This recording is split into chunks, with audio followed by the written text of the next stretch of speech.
आचार्य भगवंत समंत्र भद्र स्वामी महाराज का नाम तो सभी ने सुना होगा। वह जिनेंद्र भगवान के सच्चे भक्त थे और उन्होंने अपनी भक्ति के माध्यम से भगवान को प्रकट कर दिया था। उन्होंने रत्न कंडक श्रावकाचार ग्रंथ की रचना की और उन्होंने सम्यक्त की महिमा बताते हुए एक श्लोक के माध्यम से कहा, न सम्यक्त्वं समं किंचित त्रैकाल्ये त्रिजगत्यपि श्रेयो श्रेयस्य मिथ्यात्व समम नान्यत् तनुभृताम।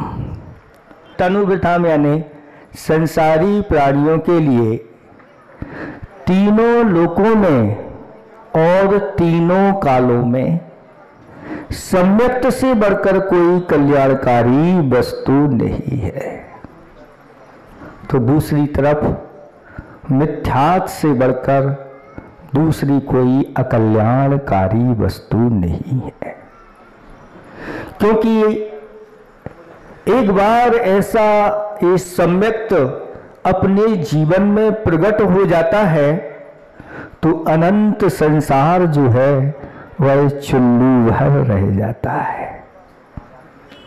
यानी जो अभी तक किए गए हमारे द्वारा अनंतानंत ऐसे पंच परावर्तन हैं, उन पंच परावर्तन को समाप्त कर देता है।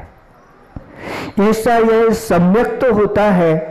इसलिए आचार्य भगवंतों ने कहा कि हे भव्य प्राणियों, जैसे भी हो इस सम्यक्त को प्राप्त करने का पूर्ण पुरुषार्थ कर लेना चाहिए। संसार के कार्यों में हम कितना पुरुषार्थ करते हैं, जितना पुरुषार्थ हम संसार के कार्यों में करते हैं उसका अगर एक शतांश भी हम इस धर्म के क्षेत्र में कर लेते हैं तो बहुत जल्दी वो चीज प्राप्त हो जाती है जो आज तक प्राप्त नहीं हुई है। और वो तभी प्राप्त हो जा सकती है जब हम उसको अच्छी तरह से विवक्षा लगा करके समझ लें। क्योंकि सम्यक्त के बारे में अनेक प्रकार से आचार्य भगवंतों ने अनेक अनुयोगों के अनुसार से कथन किया है। किन्हीं अनुयोगों में तो ये बताया गया है कि सच्चे देव, शास्त्र और गुरु ये परमार्थ भूत होते हैं। इनके ऊपर 25 दोषों से रहित होकर के और 8 अंगों से सहित होकर के जो श्रद्धान किया जाता है उसको सम्यक दर्शन कहा है। जहां इस प्रकार से कहा गया है वहां विवक्षा लगा करके ही उसको ग्रहण करना चाहिए। जहां आत्म श्रद्धान कहा गया है वहां पर का श्रद्धान भी रहता है।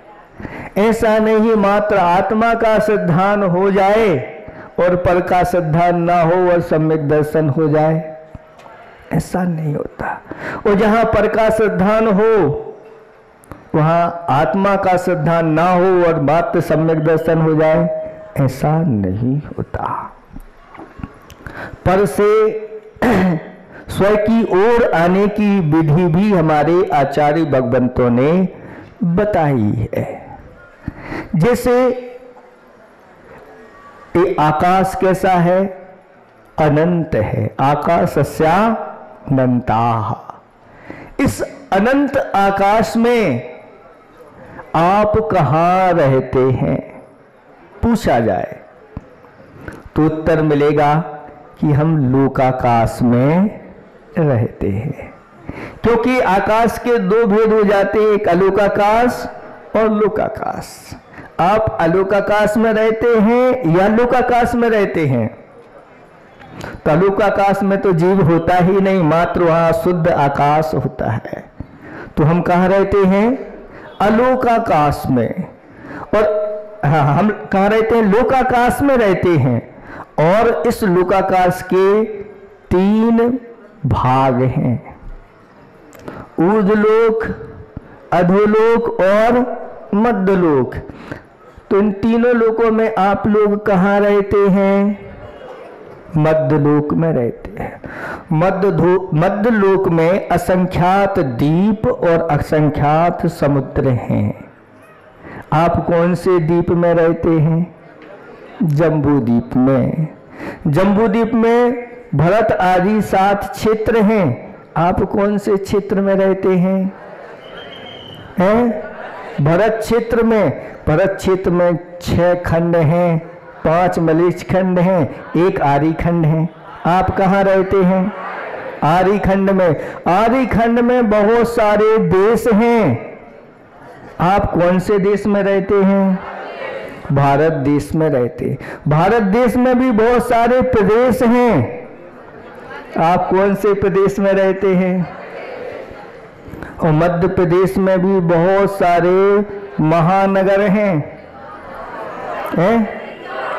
आप इंदौर नगर में रहते हैं। इंदौर में भी आप कौन सी, बहुत सारी कॉलोनियां हैं, उपनगर भी हैं इसमें। आप कौन से उपनगर में रहते हैं? स्मृति नगर में। स्मृति नगर में भी बहुत सारी क्या है? गलियां हैं। आप कौन सी गली में रहते हैं? उस गली में भी आपके है ना बहुत सारे मकान हैं। आपका मकान नंबर कौन सा है? उस मकान में भी आपके बहुत सारे कमरे हैं। उन कमरे में आपका कमरा कौन सा है? उस कमरे में भी बहुत सारे आपके बेड, कुर्सियां हो सकती है। आपकी कुर्सी कौन सा सेट है आपका, वो अलग है। उसमें भी ये देखो कहां से हम पर से अपने निकट आते चले जा रहे हैं। बहुत दूर से अपने निकट आते चले जा रहे हैं। फिर इसके बाद आप जहां बैठे हैं, फिर पूछा जाता है कि आप कहाँ रहते हैं? तो आप अपने शरीर के अंदर रहते हैं। तो शरीर भी पर है। अब ये सब पर का वर्णन हुआ। फिर अगर इन सब पर को गौण कर देते हैं, फिर पूछते हैं आप कहाँ रहते हैं? तो कहते हैं आत्मनि, मैं अपनी आत्मा में ही रहता हूं। ये कहलाता है पर से स्वयं की ओर आने की प्रक्रिया। ऐसे आचार्य भगवंत बहुत सारे दृष्टांत देते हैं जिनके माध्यम से हमें सुपर बोध हो जाता है और हम दाष्टान्त की ओर चले जाते हैं। एक ऐसा ही दृष्टांत है कि एक सेठ जी भगवान की भक्ति कर रहे थे। घर में ही उनके भगवान थे और उन्होंने अपनी थाली में अच्छी अच्छी द्रव्य रख ली थी और उसमें एक लाड़ू भी रख लिया था। और भगवान की उन्होंने अच्छी तरह से जाप की और स्तुति की और स्तुति करके भगवान को निहार रहे थे कि इतने में जो लाड़ू रखा हुआ था एक बड़ा सा चूहा आया और लाड़ू को उठा करके ले गया। और सेठ जी की नजर पड़ गई, ये क्या? मैं तो अभी भगवान को ही सर्वशक्तिमान मानता था, लेकिन भगवान ने उस चूहे को रोक नहीं पाए और लड्डू चूहा ले गया। अब अंदर से उनके लिए इस प्रकार की भावना आई कि भगवान से ज्यादा शक्तिमान तो चूहा है। अब उनके आराध्य बदल गए। अब तो अच्छी अच्छी सामग्री रख करके और चूहे की ही आओ खाओ और चाओ, ऐसा हो गया। एक दिन घटना ऐसी घट गई कि वहां से चूहा आ रहा था और बिल्ली ने एकाएक उसके ऊपर आक्रमण कर दिया। सेठ जी ने जब इस दृश्य को देखा तो विचार आया कि अभी तक मैं चूहे को बलवान मान रहा था, चूहे से तो ज्यादा बलवान बिल्ली है। तब बिल्ली के ही गले में घंटी बांध दी और उसकी ही घंटी बजा करके आराधना होने लगी। अब क्रम क्रम से बिल्ली का स्वभाव है कि बिल्ली को कितना भी अच्छा अच्छा खाने पीने को दो, लेकिन वह अपने स्वभाव से वह छोड़ती नहीं अपने स्वभाव को। भय दूध छोड़ नहीं, भय दूध त्याग बिलाओ पीबे आपदा नहीं देखता, ऐसा आप लोग पंक्तियां पढ़ते हैं। वह भय त्याग करके और बड़े अच्छे से दूध पीती है और आंखें और बंद कर लेती है कि मुझे कोई और मैं किसी को नहीं, और भय त्याग करके। लेकिन उसने ऐसे ही घटना कर दी और दूध रखा हुआ था उसको पी रही थी। सेठानी जी की नजर पड़ गई और आकर के देखा कि बिल्ली दूध पी रही है और एक डंडा मार दिया। बिल्ली लुढ़क गई और जैसे ही बिल्ली लुढ़की तो सेठ जी ने देख लिया, अरे ये क्या, अभी जो हमारे आराध्य थे वो ठीक नहीं है। हमारे आराध्य जो हैं वह सेठानी। अब लगा लिया पूरा कि अभी भगवान को मानते थे, भगवान से ज्यादा चूहा, चूहा से ज्यादा शक्तिमान बिल्ली, बिल्ली से शक्तिमान सेठानी। अब तो आराधना इनकी ही करना चाहिए, सबकी छोड़ करके, और सेठानी की ही आराधना प्रारंभ हो गई। जब सेठानी की आराधना प्रारंभ हुई तो सेठानी भी अब उनके भाव बढ़ गए, प्रमादी हो गई। एक दिन सेठ जी ने कहा कि मैं दुकान पर जा रहा हूं और मुझे बाहर जाना है, 10:30 बजे मैं आऊँगा, भोजन तैयार रखना। और चले गए। और जैसे ही 10:30 बजे आए तो भोजन तैयार नहीं था, क्योंकि अब पूजा हो रही थी, तो प्रमाद बढ़ गया। और जैसे ही घर पहुंचते हैं सेठ जी कहते हैं भोजन लाओ, तो कहती हैं अभी बैठो, थोड़ा सा इंतजार करो, मैं अभी तैयार करती हूँ। सेठ जी को जल्दी जाना था, उनको गुस्सा आ गया और गुस्से में जाकर के सेठानी जी को एक थप्पड़ ऐसा मारा कि सेठानी जी मूर्छित हो गई। अरे ये क्या,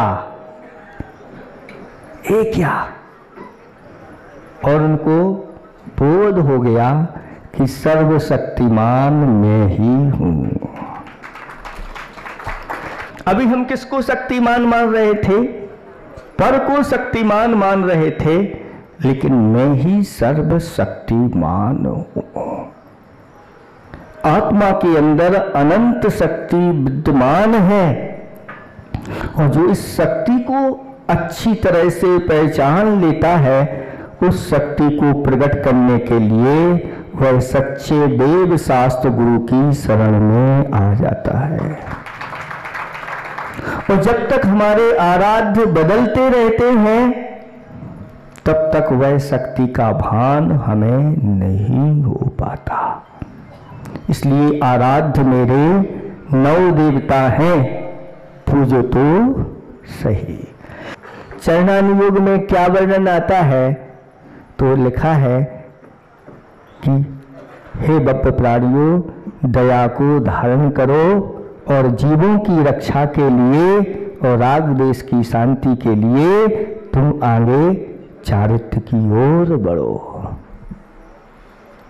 तो भीतर से दया करुणा भाव जो होता है, अनुकंपा का भाव होता है, चरणानुयोग को पढ़ने से होता है कि हमें अपना आचरण कैसा करना है, हम कौन सा आचरण कर रहे हैं। कहीं ऐसा आचरण तो नहीं कर रहे हैं जिसके माध्यम से जीवों को कष्ट पहुंच रहा हो और हमारे लिए कहीं ऐसी दुर्गति में जाने वाले कार्य हमारे द्वारा तो नहीं हो रहे हैं।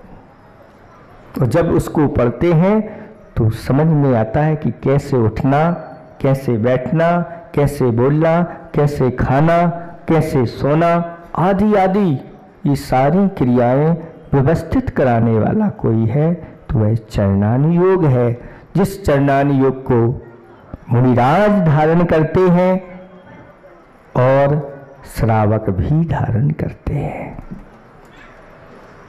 और ये दोनों पहिए बहुत सुदृढ़ हैं, अच्छे हैं, तो धर्म का रथ अपने आप आगे बढ़ता चला जाता है। आप लोग महाराजों को अच्छी चर्या देखना चाह रहे हैं तो आप लोग भी अपनी चर्या को अच्छी रखिए। मुनिराज तो आप चाहते हैं कि हमें चतुर्थ काल की चर्या वाले महाराज मिले, और श्रावक जो छठे काल की ओर जा रहा है।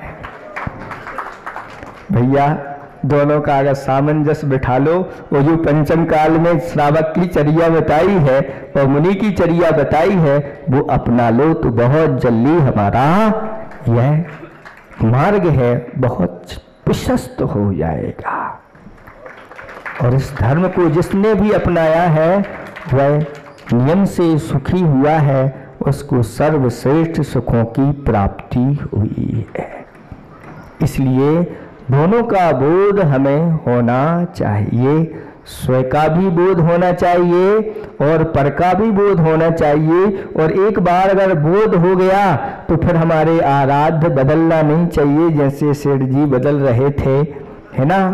अगर कोई सर्वश्रेष्ठ भगवान देव हैं तो वह वीतराग हैं, सर्वज्ञ हैं, हितोपदेशी हैं, बस इनके अलावा और कोई नहीं। ऐसी स्वप्न में भी अगर आपको दृढ़ श्रद्धा बनी रही तो निश्चित मानिएगा ज्यादा भाव आपके संसार में नहीं, आपका भाव का अभाव हो जाएगा और बहुत जल्दी आप अपने शाश्वत भीतर बैठा हुआ जो अनंत सुख है उसको आप प्राप्त कर लेंगे। इन्हीं भावना के साथ अहिंसा परमो धर्म की